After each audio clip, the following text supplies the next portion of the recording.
were launching the spacecraft the next morning, and so I wasn't supposed to be on board. This was an unmanned spacecraft going out, last one the U.S. launched prior to 2020. And I basically, I'm realizing I'm crazy, right? But, we spend 6 months preparing to launch this spacecraft, and I'm an astronaut. My dream is to go to space. And this is the probably first spacecraft I'd ever even had the chance to be closely involved with prior to a launch. And for all I knew, probably the last of my career. And so anyway, I had been stashing oxygen tanks and MREs in the storage room where there's a bunch of navigational equipment. And so the day before launch, we're all leaving the facility, doing routine checks, whatnot.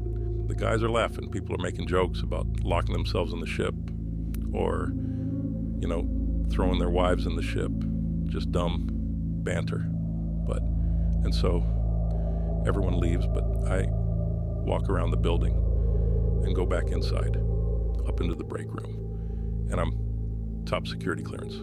So none of this was an issue. I mean, if I wanted to get inside that thing, I could. And so I'm sitting in the break room, and I wait until about 1 or 2 a.m. And at this point, there's nobody left in the facility. I go in, and I grab my suit out of the crew equipment room, and I go inside the ship, and I hide in the storage room. And this is it. This ship was set to launch at 8 o'clock in the morning. Nobody else was coming back inside the ship. And, I had put in for a ton of vacation time, so they wouldn't be expecting me in or anything. Everything was in place. They were going to come in the next morning to the facility.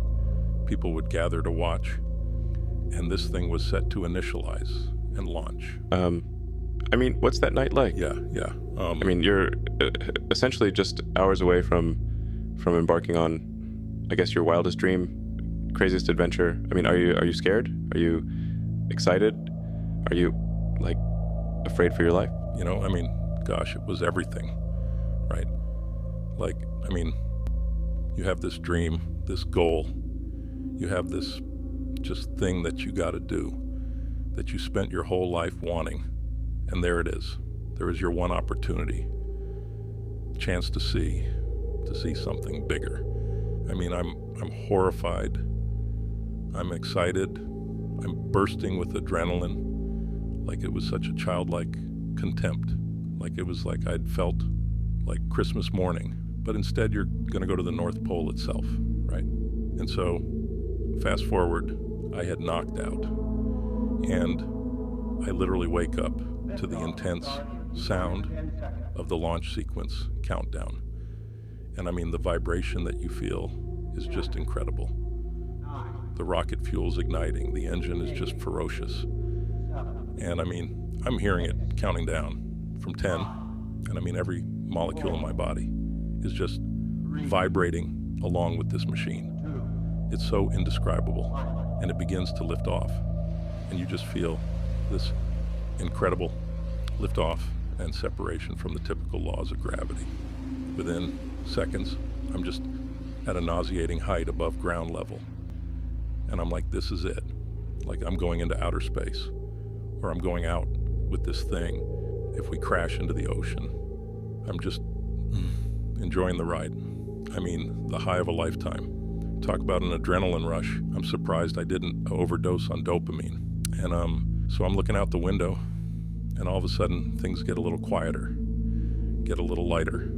That intense separative feeling disperses.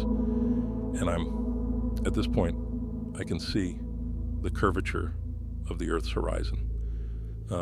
I can see what starts to look like that starry night kind of cosmic sky. And I just, at one point, I think I shed a tear. It was so beautiful, honestly. And I immediately said, I'm just happy I did this. And so it gets to the point where, I'm in pretty deep space from an Earthling perspective. And the moon is the mission as we knew it was the ship was supposed to land on the moon's surface roughly about 3 days after takeoff. And so I see it getting closer, but come day 3, this is where I get a bit worried. And so I look out the window, the trajectory of the ship. I mean, I was not headed to the lunar surface. And so I'm like, holy cow. I'm going, oh boy, Houston, we've got quite the problem. Good Lord, yeah. Could imagine. That's, Yeah, I just don't. I'm looking at the control panel, trying to analyze the coordinates and figure out what's going on. I can't contact the base because I'm not supposed to be on the ship. There's no radio. And so I sit there and I pray. I pray it's taking a detour. But the more time went on, the farther the moon was in the rear view. And I'm sitting there processing like, boy, did I make a mistake? Like, I'm in a ship. Its navigational system was off. They miscalculated. Something's just off. And I'm never going to make it to the moon. And never mind that. I'm never going to make it back home. Right. Yep. And so over the next couple weeks, honestly, I lose my mind. I go through MREs. I go through oxygen. I have some manic episodes that I honestly won't even go into detail on. But I eventually come to terms with the fact that I'm going to die in here. This is my coffin. I've got a multi-million-dollar custom spacecraft built by the U.S. government for me to die in and float infinitely through the void of deep space. And I just stare. I stare at the beauty of the cosmos. Probably got a couple weeks of oxygen left. And I'm angry. I'm upset. I'm enraged. I want to see my family again. I want to see my friends again. I want to go out to eat. I want to watch a TV show on the couch, cuddled up with my dog. I want to hear my daughter say, Dad, what are we having for breakfast? And sorry, it just really upsets me. I can't imagine. Yeah, and I mean, it gets to a point. I can't even see any familiarity in the atmosphere.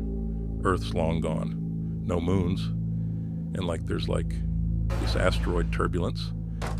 These asteroids would bump into the ship and just it was the most horrifying thing ever, because you'd just see these asteroids slapping the windshield and you'd just pray they weren't going to burst through. But anyway, so one of the following days or nights, or I wouldn't know at this point, but this is where it gets really freaky. So out of nowhere, I noticed this massive, just angular, black, just conglomerate.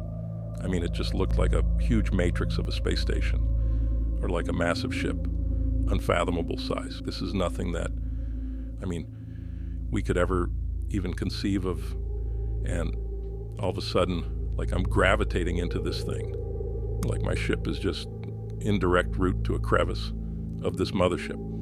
And I am just petrified at this point. I'd worked at NASA for 25 years at this point.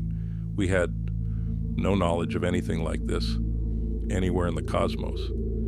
And this is obviously an intelligent, established base. And so I'm laying low, looking out the window, and I'm like, what's gonna happen here? Was my ship abducted somehow? Did they pick up a signal and use some type of advanced technology to gravitationally reroute the ship to them? Right, could imagine you're trying to figure out where the hell you are. Exactly. And I get sucked into this docking station and the ship lands. I'm terrified. My body's shaking as we speak. Yeah, I can see your hand, sheesh. Yep, see that. But I'm petrified, got no idea where I am, what I'm about to see. And so I'm laying as low as possible. I hear clanking boots outside the ship, up on the dock. And so I'm shaking, and I hear the decompression of the ship's door, which is weird because I'm how do they even know how to do that? And doors open, and in comes this being, just tall, lanky, kind of just strange, human-like, but with clearly just odd features, just looks me dead in the eyes. And I couldn't explain if I tried. I just look back at him. And he says to me, "How goes it?" And I was surprised to hear English, but it was clearly some kind of translationary technology. He definitely wasn't speaking English natively. These people were clearly advanced, and the voice sounded synthetic but very good English. Their suits must have had translation vocalizers, I'd assume. There was some brainwave interpretation tech which would scan my biofield, figuring out my native linguistic input pattern instantly. And so, but regardless, he goes, "How goes it?" And I'm just even more frightened after that. I go, "Hi." I'm like, "It goes well." And I'm shaking in my boots. And he just goes, "Thought this one was unmanned." He goes, "Didn't realize they were sending this stuff over piloted." He says, "Survivalist, you're quite the pioneer." And I'm like, I have no clue, what this guy's talking about. And I just say to him, I say, "This ain't the moon, sir." And he's looking at me, and his facial expression just changes. He's trying to gauge if I'm serious. And he goes, "Oh, ha ha ha, you're kidding." And then at this point, I just get a bit scared, and so I laugh back with him, as if I'm in the know.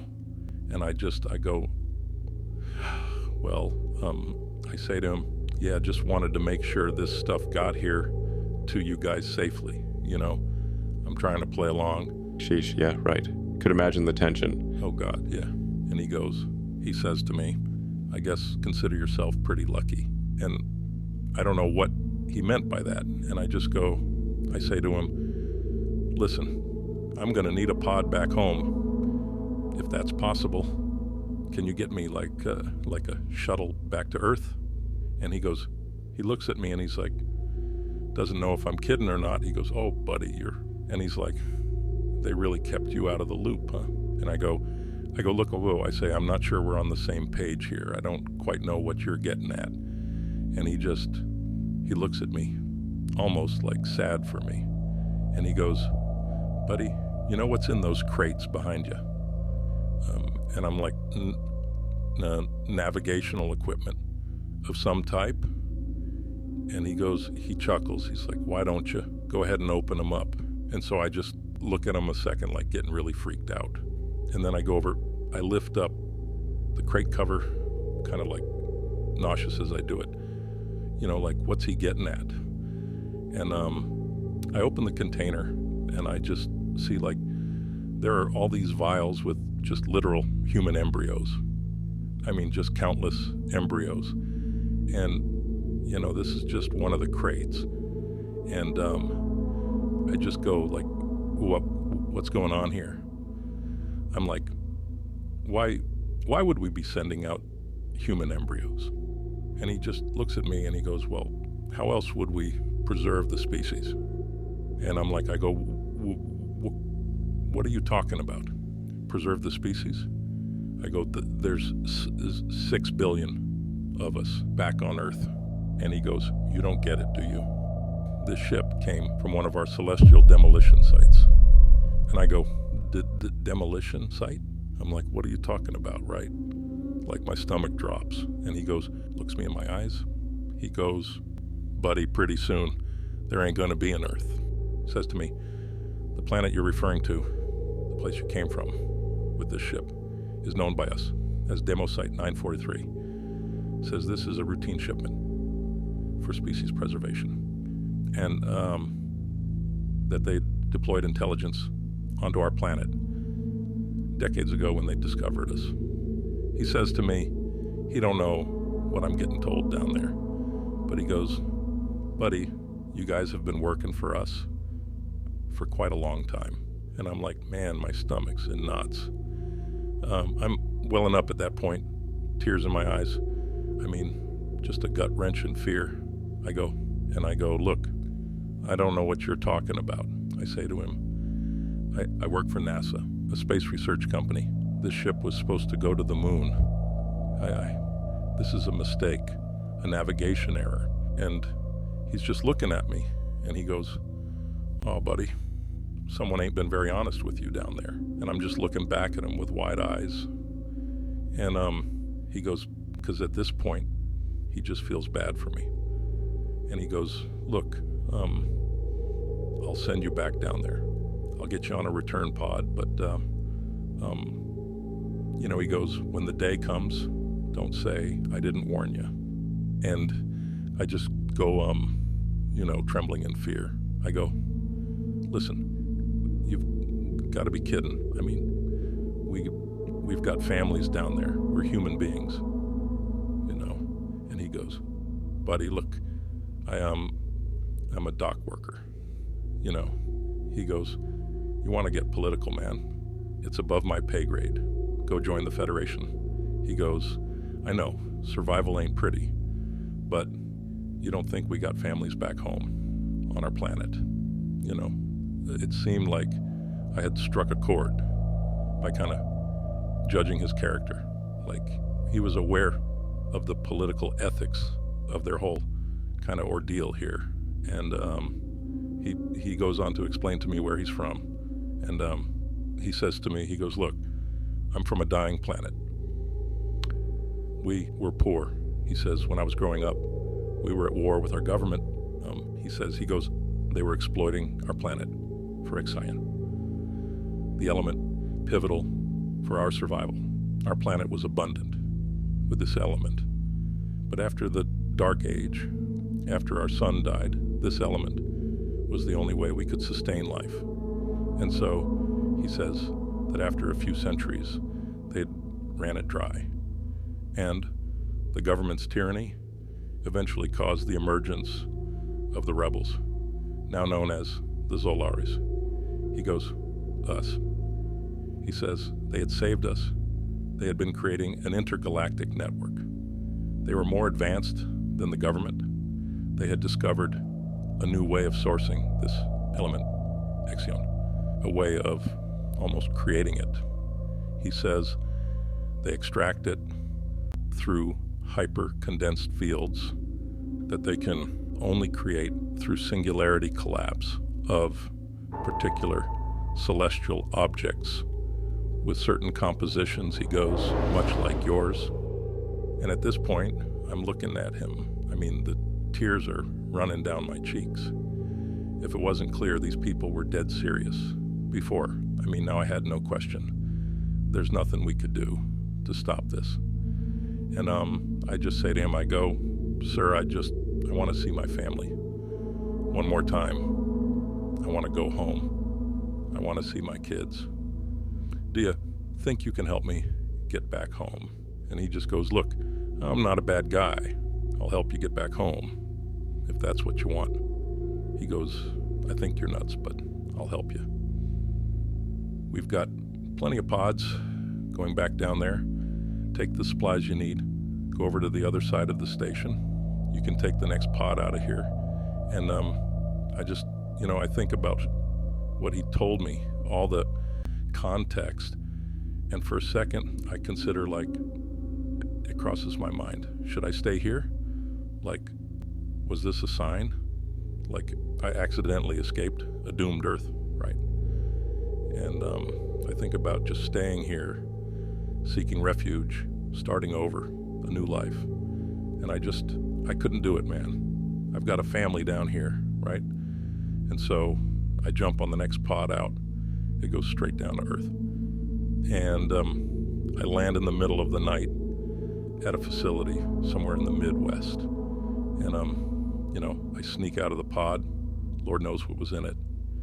And I jump on a plane at the nearest airport and go home.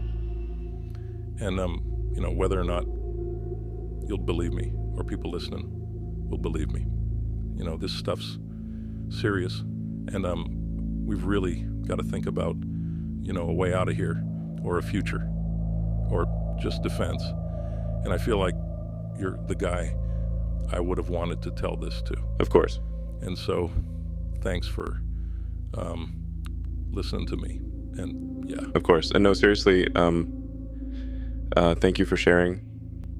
You know, I could imagine you're really sticking your neck out to share this. So